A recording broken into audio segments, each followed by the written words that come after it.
Yang terakhir ada dapat diperbandingkan, di mana dapat diperbandingkan ini memenuhi kriteria jika ada konsisten dan pengungkapan. Konsisten ini maksudnya gimana? Jadi ketika si perusahaan mengambil dan memutuskan kebijakan bahwa kebijakan akuntansi yang digunakan ini menggunakan metode A, maka otomatis metode tersebut harus digunakan secara berkala. Contohnya di sini PT Antam masih menggunakan PT Antam di bagian pengungkapan. Nah, di PT Antam ini dikatakan ada persediaan senilai 1,3 dan 1,2 dari tahun 2016 dan 2017.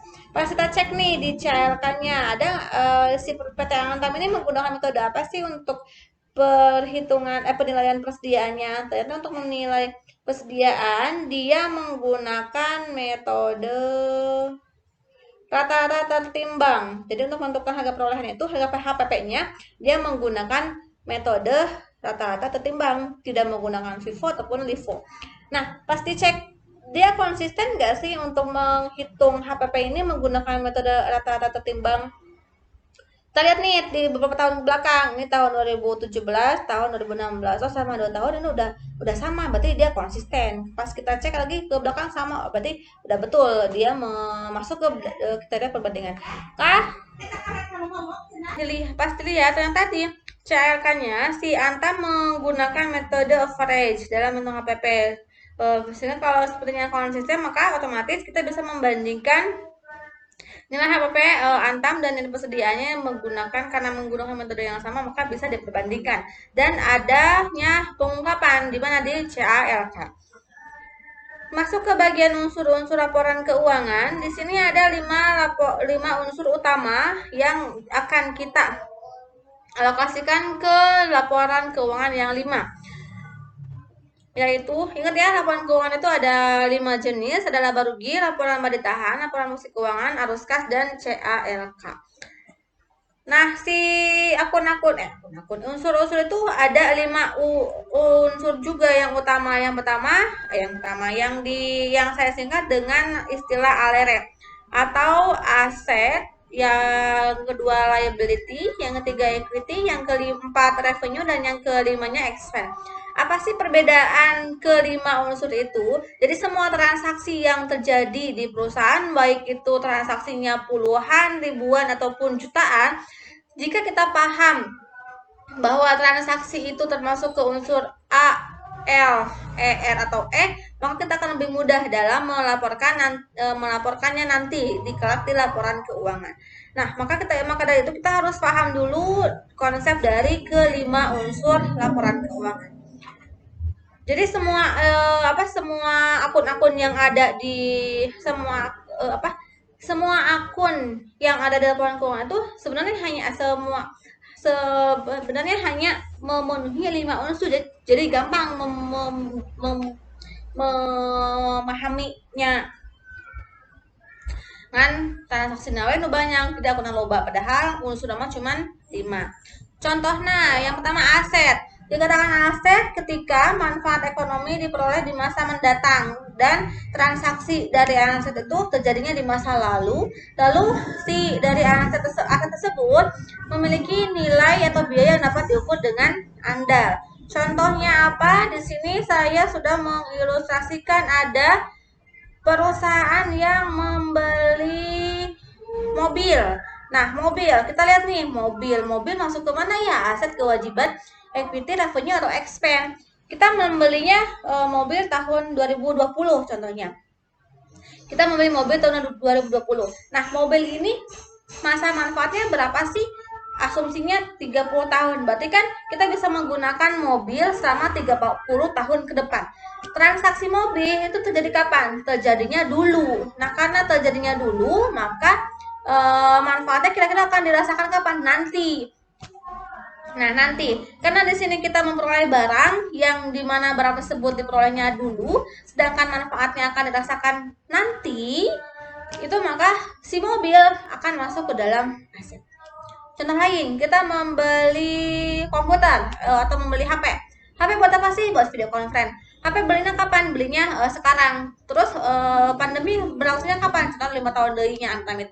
5 tahun lagi, pas 5 tahun lagi, oh ternyata karena kita membelinya membeli HP itu berwujud, barangnya ada dan terjadinya hari ini, lalu manfaat ini HP akan dirasakan berapa lama? 5 tahun ke depan, otomatis si HP akan diakunya ke dalam aset. Nah, itu masuk yang klasifikasi aset. Yang kedua, kewajiban. Dikatakan kewajiban jika di sini ada keterangan bahwa ketika pengeluaran sumber daya yang mengandung manfaat ekonomi itu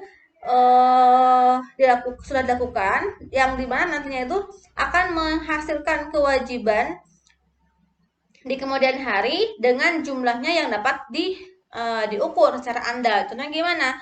Contohnya di sini tadi ya, mobil. Mobil selain di mobil tersebut masuk ke aset, tapi kita lihat nih transaksinya dilakukan secara tunaikah atau kreditkah. Kalau secara tunai otomatis tidak akan timbul hutang. Yang ada akan berpengaruh ke aset saja. Nah, kalau kita membeli mobil, lalu mobil tersebut dibayar secara cicil atau secara kredit, berarti kan di sini selain kita memperoleh aset, kita juga harus mengakui komponen yang lain nih, unsur yang lain. Unsur apa? Kita lihat nih, mobil dibeli tahun 2020, dirasakannya nanti. Berarti kan transaksinya terjadinya dulu dan manfaatnya dirasakan nanti, tapi di kemudian hari 30 tahun setelah cicilannya 5 tahun. Berarti kan selama 5 tahun ke depan kita mempunyai kewajiban untuk membayar dan menyelesaikan kewajiban kita dalam membayar harga mobil tersebut. Berarti kan kalau kayak gitu, selain kita mengakui mobil sebagai aset, kita juga harus mengakui adanya unsur hutang, karena kita mempunyai hutang atas mobil seharga contohnya 100 juta. Jadi di sini di laporan fungsi keuangannya nantinya itu di sisi aset akan bertambah mobil 100 juta, di kewajiban pun akan bertambah mobil sebesar 100 juta karena si mobil tadi dibelinya secara kredit. Nah, lalu yang ketiga itu ada equity, di mana di sini definisinya itu hak residual atas aset entitas setelah dikurangi semua liabilitas. Jadi dikatakan equity itu bukan aset tambah kewajiban, tapi kita balik lagi nih ke persamaan dasar akuntansinya, bahwa di persamaan dasar akuntansi itu ada aset sama dengan liability ditambah kewajiban. Jadi kalau kita memiliki aset di tahun 2020 di bulan Januari senilai 100, ternyata si angka di bulan Januari itu aset yang kita miliki itu sumbernya dari hutang 200 dan dari equity modal si pemiliknya 80. Ternyata pas dilihat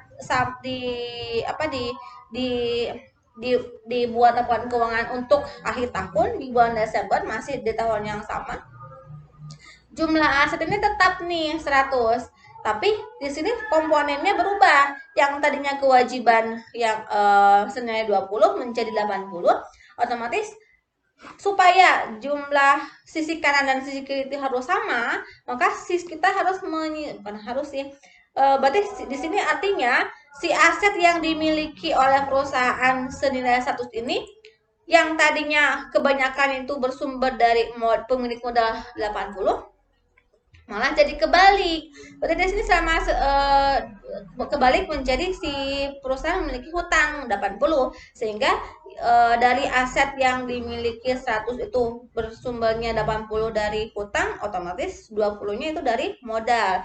Berarti di sini bisa diambil kesimpulan bahwa si perusahaan selama setahun melakukan hutang kepada pihak ketiga yang cukup tinggi, karena karena si jumlah utangnya lebih besar dibandingkan si jumlah kewajibannya. Lalu yang keempat itu ada revenue. Dikatakan revenue ketika terjadi kenaikan manfaat ekonomis masa depan yang berkaitan dengan peningkatan aset serta adanya penurunan kewajiban dengan ukuran yang dapat dengan nilai yang dapat diukur. Contohnya gimana? Contohnya di sini ada transaksi penjualan transaksi sewa kamar yang dilakukan oleh mahasiswa Ekuitas, 'Equitas' kepada salah satu pemilik kamar kosan. Di sini kita lihat nih, transaksi sewa kamar yang dilakukan oleh mahasiswa Ekuitas kepada salah satu pemilik kamar kosan. Di sini kita lihat nih, transaksi sewa kamar yang dilakukan oleh mahasiswa Ekuitas kepada salah satu pemilik kamar kosan. Di sini kita lihat nih, transaksi sewa kamar yang dilakukan oleh mahasiswa Ekuitas kepada salah satu pemilik kamar kosan. contohnya si Anissa menyewa kamar kosan untuk 1 tahun kan, karena kan ai kosannya kadang tahunan kadang bulanannya. Kalau dibayar per tahun, Anissa membayar kosan setahun dari mulai Januari.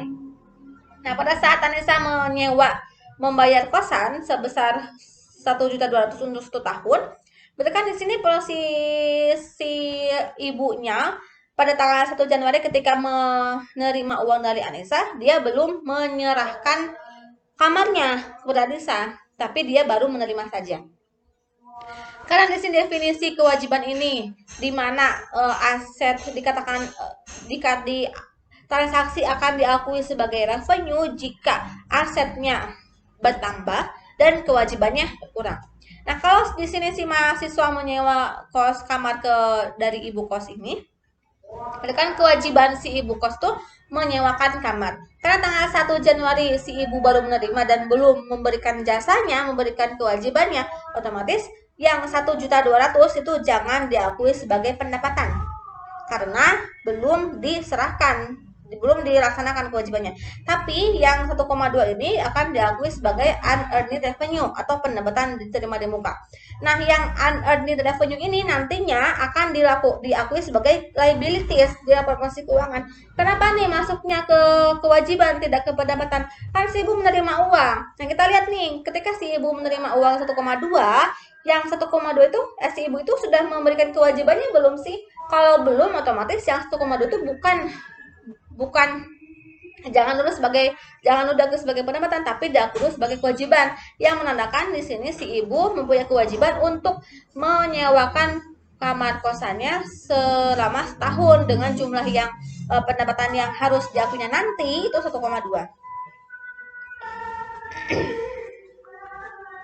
Nah, jadi kapan nih si ibu mengakui revenue-nya? Nah, karena di sini jumlah pendapatannya itu 1,2 untuk 12 bulan, maka kan tinggal dibagi rata, dibagi 12 dapatlah 100.000. Otomatis si ibu si ibu akan mengakui revenue-nya sebesar 100.000 per bulan. Maka dari itu di sini kapan nih 100.000 ini akan diakui kalau si ibu sudah menyewakan kamarnya. Berarti kan kalau kita si ibu selalu membuat laporan keuangan di akhir bulan di tanggal 31 Januari, bahkan si ibu karena sudah dari Januari sampai Februari ini sudah disewakannya kepada mahasiswa, berarti di sini sudah berlangsung nih, sudah dilaksanakan kewajiban si ibu berupa menyewakan kamar selama sebulan. Berarti di sini yang 100.000 baru diakui sebagai pendapatan oleh si ibu. Nah, kalau expense gimana? Kalau expense itu bagi expense ini sama seperti yang tadi di pendapatan. Kalau pendapatan ini posisinya di bagian penjual atau yang memberikan jasa, kalau expense ini posisinya di yang merasakan manfaat. Berarti kan saya Anissa sebagai mahasiswa yang menyewa kamar, ketika si Anissa menyerahkan uang 1,2 juta kepada ibu kos, si Anissa jangan dulu mengakui yang 1,2 ini sebagai beban karena manfaatnya belum kita rasakan. Kita belum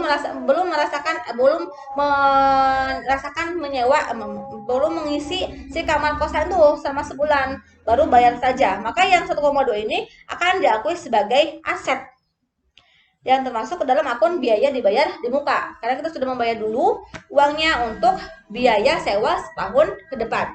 Berarti kalau kayak gitu, kapan nih biaya ini beban ini akan diakui sebagai beban oleh si Anissa? Ketika si Anissa sudah merasakan mengisi kamarnya dan sudah menggunakan fasilitasnya selama periode tertentu. Kalau si Anissa suka membuat laporan keuangannya per bulan, maka si Anissa akan mengakui adanya beban sewa itu di bulan pertama, yaitu di akhir bulan Januari sebesar 100.000. Jadi kayak gitu ya. Nah, dikatakan beban ini jika asetnya berkurang. Kenapa? Karena yang tadinya 1,2 ini diakui sebagai beban dibayar muka yang masuk ke aset, itu akan berkurang karena karena sudah digunakan. Nah, terus kewajibannya bertambah nih. Kewajiban apa? Kewajiban untuk melunasi. Contohnya, kalau untuk yang definisi ini hutang gaji. Nah, hutang gaji ini kewajibannya akan bertambah ketika si beban gaji ini akan bertambah ketika si perusahaan sudah membayar, sehingga si hutangnya bertambah di hutang gaji kayak gitu.